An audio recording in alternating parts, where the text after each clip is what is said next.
Le 19 janvier 2022, soit il y a un an jour pour jour, le cinéma français était frappé par un drame, la mort de Gaspard Ulliel, lauréat du César du meilleur espoir masculin en 2005 pour son rôle dans Un long dimanche de fiançailles, ainsi que celui du meilleur acteur pour son interprétation dans Juste la fin du monde en 2017.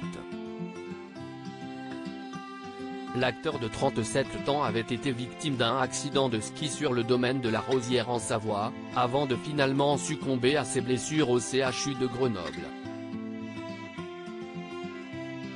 Et ce jeudi, la procureure de la République d'Albertville Anne Gache a donné des nouvelles de l'enquête concernant sa mort, annonçant ainsi que le dossier avait officiellement été classé sans suite.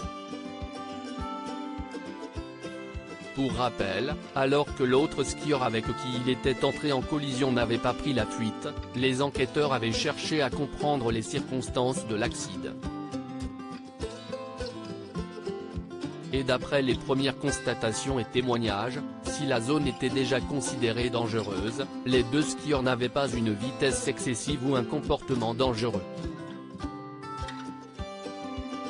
Cependant, le visage du parfum bleu de Chanel s'était montré imprudent en ne portant pas de casque ce jour-là. Il avait également été annoncé à l'époque qu'aucune autopsie ne serait pratiquée. Et on sait donc désormais qu'il n'y aura a priori aucune suite à cette affaire. Il était tellement vivant quoi qu'il en soit, cette tragique disparition avait bien évidemment plongé ses proches dans un immense chagrin. Ce fut notamment le cas pour l'actrice luxembourgeoise Vicky Krieps. Il était tellement vivant. On était un peu comme des âmes sœurs, on n'entrait pas dans des boîtes préfabriquées, on était au-delà. On avait une façon de voir la vie plus complexe. On ne peut pas toujours expliquer les choses, mais on peut les vivre, avait-elle expliqué pour Le Parisien en novembre dernier.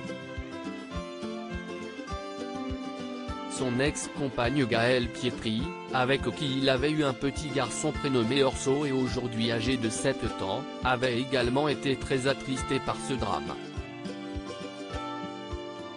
Elle lui rendait notamment hommage en s'engageant dans une cause qui lui tenait beaucoup à cœur, à savoir la protection de l'environnement marin.